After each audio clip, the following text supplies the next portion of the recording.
reksadana pasar uangku bulan ini kok cuma naik 0,2% ya? Kok makin kecil ya? Masa sih? Katanya investasi reksadana paling aman. Kok kayak nggak ada untungnya gitu?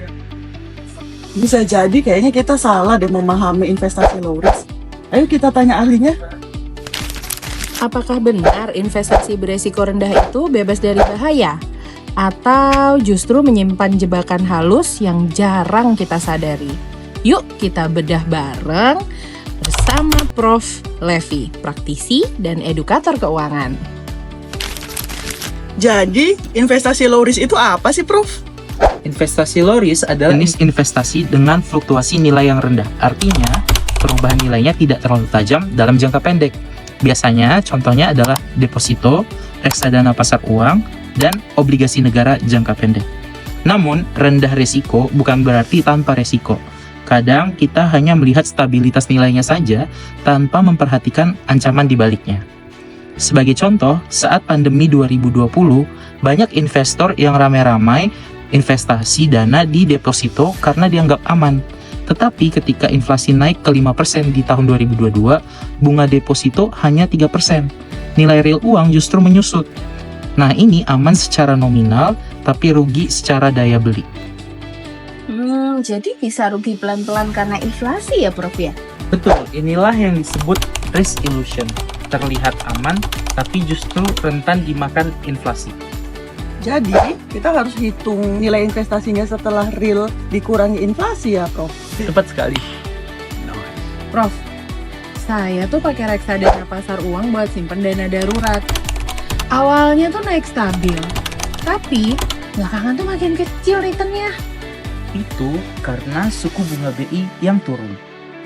Mayoritas aset reksadana pasar uang adalah deposito dan surat berharga jangka pendek. Jadi, saat bunga turun, hasilnya juga ikut turun. Kalau begitu, ada nggak sih Prof alternatif lain yang lebih aman, tapi bisa kasih imbal yang tinggi juga? Ada, untuk jangka pendek kamu bisa pilih 1. ORI, obligasi retail Indonesia. Kupon tetap dan dijamin negara. 2. Sukuk retail, berbasis syariah dan bebas riba. 3. Reksadana pendapatan tetap, jika ingin sedikit lebih agresif.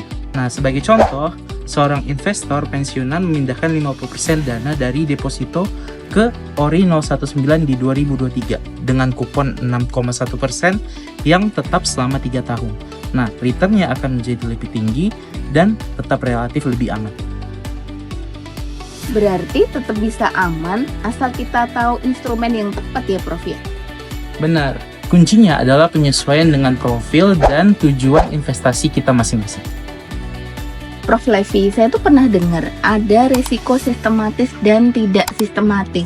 Bedanya apa ya, Prof? Risiko sistematis adalah risiko eksternal yang mempengaruhi pasar. Sebagai contoh, inflasi, resesi, kondisi geopolitik. Nah, risiko-risiko ini itu nggak bisa dihindari. Sedangkan risiko tidak sistematis itu lebih spesifik ke sektor atau internal perusahaan.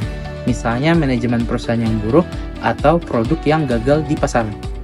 Sebagai contoh, di tahun 2008, meskipun investor pemegang saham bank terbesar seperti Lehman Brothers itu tetap jatuh karena krisis global. Nah, inilah contoh risiko sistematis. Solusinya, kamu bisa diversifikasi investasi kamu. Jangan taruh semua aset kamu di dalam satu instrumen. Kamu bisa mix antara saham, obligasi, reksadana, atau emas. Berarti diversifikasi itu melindungi kita dari satu risiko ya, Prof? Bukan untuk semua risiko ya? Betul sekali, risiko sistematis bisa dikurangi dampaknya, bukan dihilangkan. Terus Prof, gimana cara kita ngelola resiko supaya tetap untung, tapi juga bisa tidur nyenyak? Ada 3 prinsip utama. 1. Tentukan tujuan investasi kamu. Apakah untuk dana darurat, dana pensiun, atau untuk beli rumah. 2. Hitung return real yang dikurangi inflasi dan pajak. 3. Diversifikasi aset. Jangan bergantung pada satu instrumen.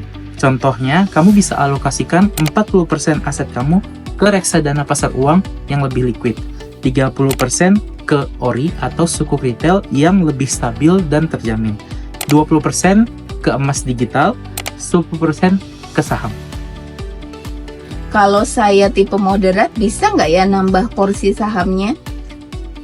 Bisa, tapi tetap perhatikan resiko ya. Untuk moderat, porsi saham bisa sampai 40%. Sisanya kamu bisa investasikan di instrumen yang lebih aman. Jadi kuncinya bukan cari investasi tanpa resiko, tapi pahami dan atur resikonya. Dan jangan cuma lihat dari hasil returnnya ya, hitung juga inflasi dan pajak. Setiap instrumen pasti ada resikonya, tapi dengan strategi yang tepat kita bisa kendalikan resiko dan tetap untung. Nah, jangan sampai kamu terjebak kenyamanan semua investasi low risk ya.